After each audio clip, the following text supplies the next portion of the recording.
Ilustraciones bíblicas. Play Biblia, Pablo y Silas en la cárcel de Filipos. Están en el calabozo más profundo con los pies en el cepo, y a medianoche cantan y alaban al Señor, y todos los presos les escuchan. Se produce un terremoto. Los magistrados les han condenado injustamente. Lidia, representada en la ventana, clama a Dios por los siervos suyos encarcelados. Los látigos han caído sobre las espaldas de los misioneros, pero el terremoto ha liberado las cadenas de todos los presos. Lucas y Timoteo, parte del equipo misionero, continúan predicando el Evangelio y clamando a Dios por ellos. El carcelero ha sacado una espada para quitarse la vida, pero llamado por Pablo, pide una luz y entra para observar lo que Dios ha hecho aquella noche. La epístola a los Filipenses está marcada por este recuerdo 10 años antes de ser escrita. Muy buenos días. Comenzamos nuestra segunda semana en la epístola a los Filipenses. Hemos hecho hoy una breve introducción recordando lo que meditamos la semana pasada en Hechos 16, en este caso con el Play Biblia que esta semana me estará acompañando aquí a mi espalda. Espero que lo hayáis disfrutado. Ayer, domingo, estuvimos en la iglesia, en Revive, y nos visitó el pastor Timoteo Figuerido, que nos presentó este primer capítulo, del versículo 1 al 11, que son los versículos que vamos a cubrir a lo largo de esta segunda semana, bajo el título Vidas en Construcción. Realmente es un pasaje tan rico en contenido que podríamos titularlos de distintas maneras. Un bosquejo muy sencillo de estos versículos nos lleva a la salutación, versículos 1 y 2, que es la introducción que Pablo hace habitualmente en todas sus cartas, presentándose a sí mismo y presentando a sus compañeros de equipo, en este caso a Timoteo, pero luego, al pasar a la primera persona, entendemos que él es el autor de la epístola. Luego, a partir del versículo 3 y hasta el versículo 11, vemos al apóstol Pablo orando, dando gracias al Señor. Y justamente de esto Timoteo nos habló ayer por la mañana cuando nos mostraba una oración de gratitud, ya que el apóstol tenía gratos recuerdos de esta hermosa iglesia. Y finalmente, la segunda parte de la oración, que sería una petición a favor de esta iglesia, lo cual también podría darle un título sumamente interesante a todo este párrafo, que podría ser Escoge lo mejor. Vidas en construcción, porque el que comenzó en vosotros la buena obra la perfeccionará hasta el día de Jesucristo. Escoge lo mejor, porque Pablo oraba para que ellos tuviesen discernimiento, la capacidad de entender, de escoger aquello que habría de ser lo mejor, porque en realidad hay a veces buenas opciones en la vida, pero tenemos que tener la sabiduría suficiente para escoger no lo bueno, sino lo mejor. Y por eso es por lo que Pablo oraba. Realmente una lección de motivos de oración. Mirar las oraciones de Pablo en el Nuevo Testamento son un ejemplo y un desafío para nosotros, que muchas veces nos estamos centrando en nuestras oraciones en las situaciones personales y de salud que vivimos, o tal vez económicas, pero qué hermoso es cuando tomamos el ejemplo de aquellas cosas por las cuales el apóstol Pablo oraba. Y es muy importante que esto forme parte de nuestra vida de oración. Estos versículos de hoy dicen lo siguiente: Pablo y Timoteo, siervos de Jesucristo, a todos los santos en Cristo Jesús que están en Filipos, con los obispos y diáconos.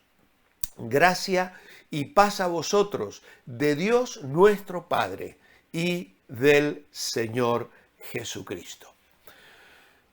Hace unos años, mientras predicaba y estudiaba esta carta, comencé este párrafo de la Biblia con un test personal.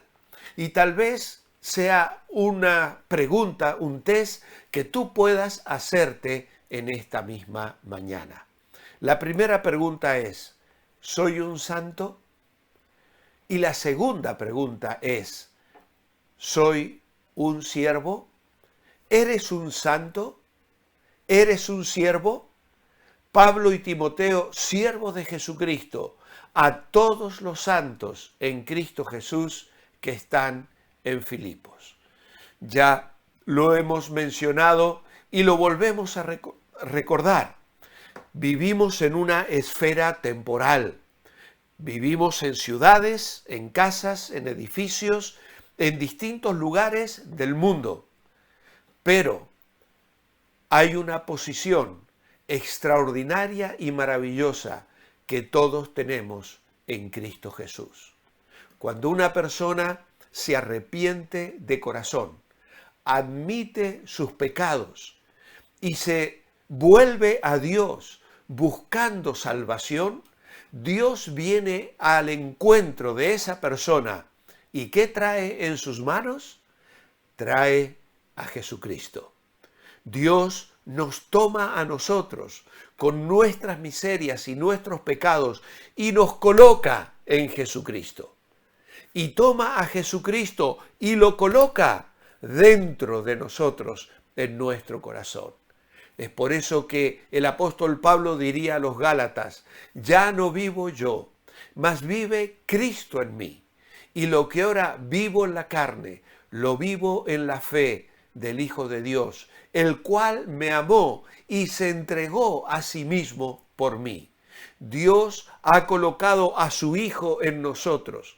Esto se llama el bautismo del Espíritu Santo, el sello del Espíritu Santo, la morada del Espíritu Santo, del Espíritu de Cristo.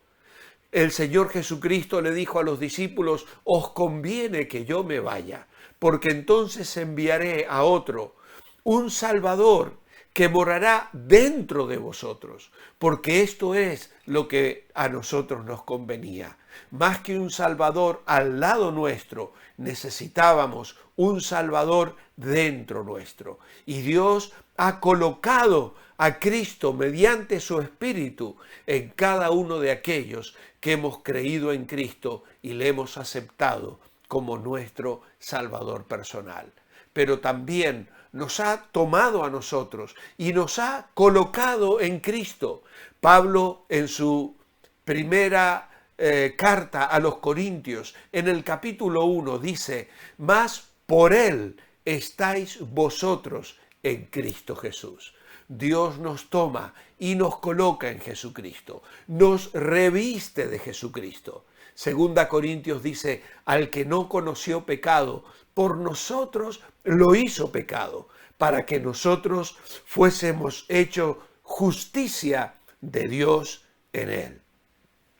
El autor de esta carta es el apóstol Pablo, un hombre de Dios que fue utilizado para llevar el evangelio a los gentiles. Su nombre original era Saulo de Tarso, profundamente dedicado al judaísmo fariseo. Y su logro más grande antes de convertirse fue la persecución de los cristianos. Pero en Hechos capítulo 9 se nos relata cómo Dios le llama, le hace caer de una cabalgadura y le señala como un instrumento escogido para llevar su nombre delante de los gentiles. Y así este hombre, rebelde y perseguidor de los cristianos, cae a los pies de Jesucristo y de una vasija de barro llena de furia y de odio se vuelve un hombre de Dios, lleno de amor y de misericordia y de pasión por Jesucristo y por las almas y por el Evangelio de Jesucristo, el cual él habría de proclamar. Él no utiliza este término aquí, no utiliza el término apóstol.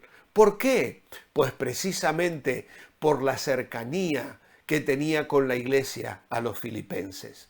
No había necesidad de que él sacara sus credenciales. Allí no cuestionaban su autoridad. Allí habían recibido el Evangelio a través de los labios, el sacrificio y la entrega de este siervo de Dios. Le amaban profundamente y reconocían la autoridad que respaldaba a este hombre de Dios.